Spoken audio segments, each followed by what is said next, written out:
The UNESCO-designated Fundy Biosphere Reserve has been shaped by giant tides, making it one of the world's most unique places.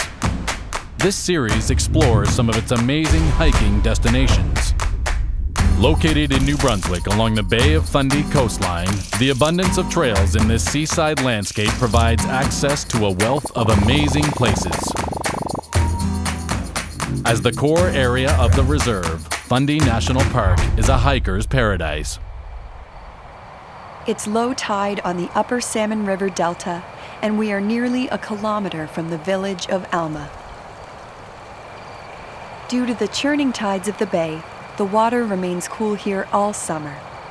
When hot, humid air masses roll over the bay, it erupts with a heavy fog, which often follows the cycles of the tides as if the bay was inhaling and exhaling a chill, misty breath. Although this area is well known as a cool summer retreat, the Bay of Fundy is most famous for the world's highest tides.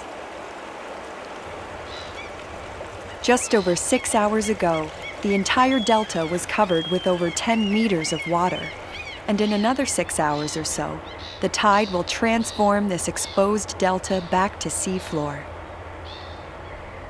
This enormous delta is a great place to watch the tide creep in.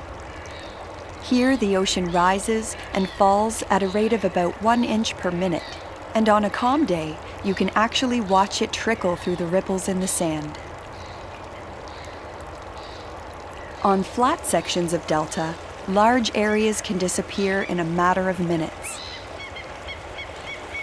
Well over 100 billion tons of water are thrust into the bay with each tide.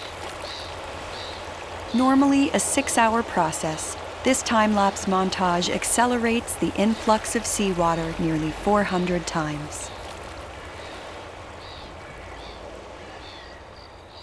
Above the delta, on the border of Fundy National Park, this wave-protected estuary provides shelter and feeding habitat for a range of wildlife.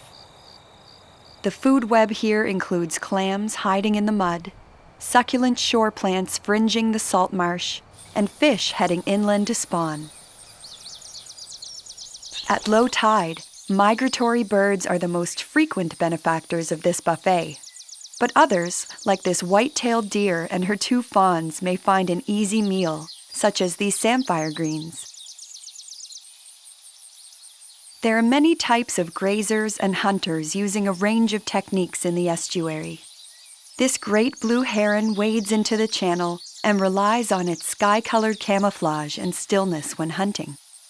On the other hand, this flock of common Merganser hens prefers a chase strategy.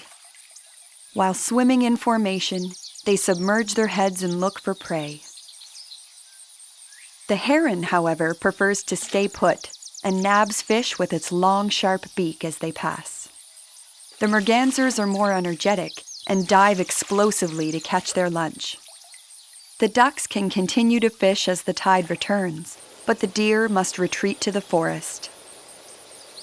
On this outing, the doe has introduced her playful fawns to this dynamic estuary, and over time, they'll learn to navigate the intertidal zone on their own. While some are forced out by the returning tide, new opportunities are created for others. This greater yellowlegs wades over the bubbling mud in search of anything driven out of a burrow. In a few short hours, the tide will be on its way out again, and this endless cycle will start once more. The restless landscape of this amazing place is always in motion, offering each of its guests something new with every visit.